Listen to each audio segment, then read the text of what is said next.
안녕하세요. 팀치과 아저씨입니다. 1월 12일 크립토 위클리 브리핑 시작해보도록 하겠습니다. 고용지표 쇼크가 한 주를 휩쓸었고요. 다음 주에는 물가지표가 예정되어 있습니다.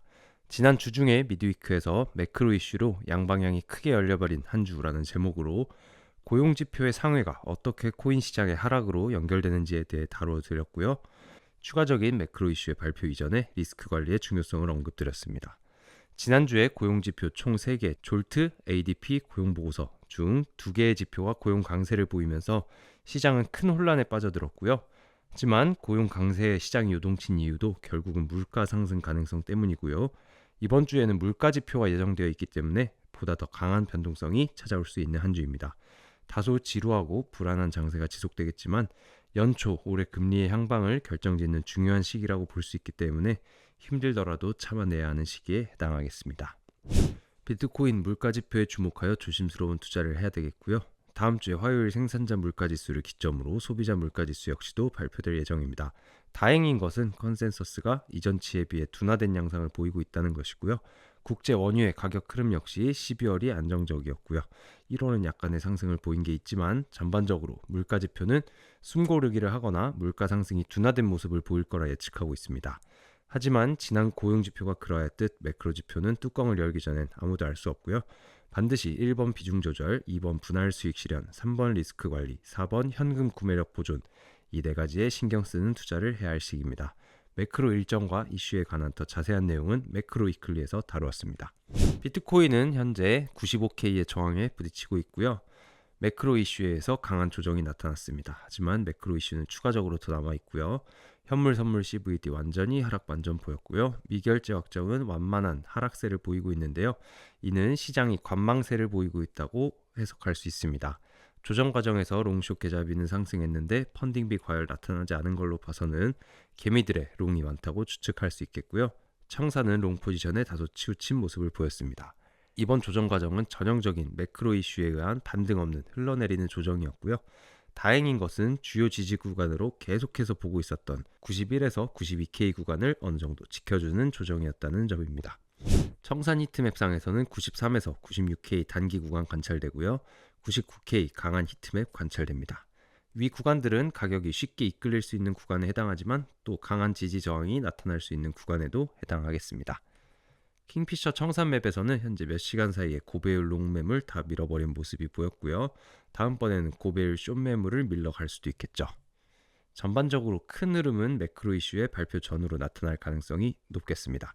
하지만 단기적으로 고배율 숏매물 이거 아주 맛있어 보이죠? 이렇게 쓸어버리는 상승이 나타날 수도 있습니다. 위 차트는 복귀 차트이고요. 계속해서 언급드렸던 블리시 얼터네이트 펫의 PRG에서 여전히 또 저항이 나타난 모습이었고요. 앞선 브리핑에서 매크로 이슈가 졸트와 일치한다면 추가 하락 가능성이 있다고 했는데 고용보고서가 졸트와 일치하게 고용 강세로 나타나면서 추가 하락이 나타났습니다.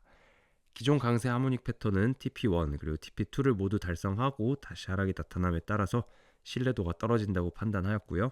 따라서 새로운 작도를 그려보았습니다. RSI 그리고 CMF 그리고 MACD를 동시에 사용했고요. 주요 저점을 기준으로 블리시 RS 다이버전스 그리고 블리시 CMF 다이버전스, MACD 역시도 블리시 다이버전스가 나타났고요. MACD는 골든 크로스가 나타났습니다. 따라서 다음과 같은 시나리오를 예측할 수 있는데요. 매크로 결과를 예측할 수 없기에 양방향을 비교적 크게 열어두는 차트인 점은 고려 부탁드립니다. 현재 보조지표들의 강세 다이버전스가 나타났기 때문에 주초 비트코인의 상승 가능성을 엿볼 수 있고요. 상방에 리퀴디티 보이드가 많이 형성된 점도 상승을 위한 요소 중 하나입니다. 현재 되돌림 비율이 적절하기에 아직은 예측하기에 조금 이르지만 다음 주 움직임이 현재 구간 C포인트가 형성될 만한 구간 91.5에서 94K 구간에서 반전이 나타난다면 그리고 B포인트 96K 구간을 잘 뚫어준다면 뱀 형태의 베어리시 벳의 B포인트를 넘어서는 마그넷 무브먼트를 보일 확률이 있고요. 이 정도에서 다시 저항이 나타날 가능성이 있겠습니다. 만약에 조정이 나타난다면 그대로 AB는 CD 패턴으로 빠질 가능성도 염두에 두셔야 됩니다. 다음 주 트레이딩은 매크로 이슈의 결과를 반드시 확인하면서 진행되는 트레이딩이어야 합니다. ABCD 패턴은 마그넷 무브먼트가 나타나는 레벨이 91.2K 전저점 구간이고요. 전저점 구간 강하게 뚫리면 86K 구간까지도 열어두시는 게 좋습니다. 장기적 방향성은 이렇습니다. 반감기 이후에 비트코인은 항상 되돌림 이후에 그 다음에 강한 상승을 보였고요. 2025년도 반감기 다음 해로 상승 가능성은 충분한 해입니다. 가장 클리셰적인 상승은 여름부터 가을 정도까지 비트코인 상승장, 그 직후 알트코인 불장, 그리고 하락장으로 접어드는 것인데요. 항상이란 없기 때문에 이전까지의 흐름이 또다시 올해도 반복될 것이라 맹신하는 것은 옳은 투자 방향은 아닙니다. 공포 탐욕 지수는 공포 단계까지 내려왔고요. 잠재적 구매 기회로 받아들일 수 있으나 매크로 이슈를 앞두고는 무리한 비중의 투자는 삼가시는 게 좋습니다. 채굴 원가와 비트코인 가격은 지난주와 비슷한 수준을 유지하고 있습니다. 해외 트레이더들의 관점 중 이 차트가 아까 제가 설명드렸던 장기적인 방향성과 굉장히 일치하는 차트입니다. 반감기 이후에 상승이 계속 나타난 것을 확인해 볼 수 있고 역시 2025년도 상승이 나타날 것이라는 분석입니다. 아까는 비트코인의 레귤러 블리시 다이버전스를 다뤄드렸는데요. 이것은 일봉 타임프레임 정도에서의 히든 블리시 다이버전스를 나타낸 것이고요. 히든 블리시 다이버전스는 상승 추세의 지속을 의미합니다. 91.5, 90.5, 86.7K 구간을 주요 레벨로 꼽고 있습니다. 파이어 차트 상에서 최근 일주 움직임에서 갈색 고래 금액대 그룹은 빠졌고요. 보라색 그룹은 빠졌다가 다시 좀 들어온 모습을 보이고 있습니다. 이더리움은 시장에 관심이 다시 조금씩 유입되는 걸로 보이는데요. 미결제 약정이 굉장히 완만하게 상승하고 있고 펀딩비의 과열 역시도 관찰되고요. 롱숏 계좌비도 급증하는 모습을 보이고 있습니다.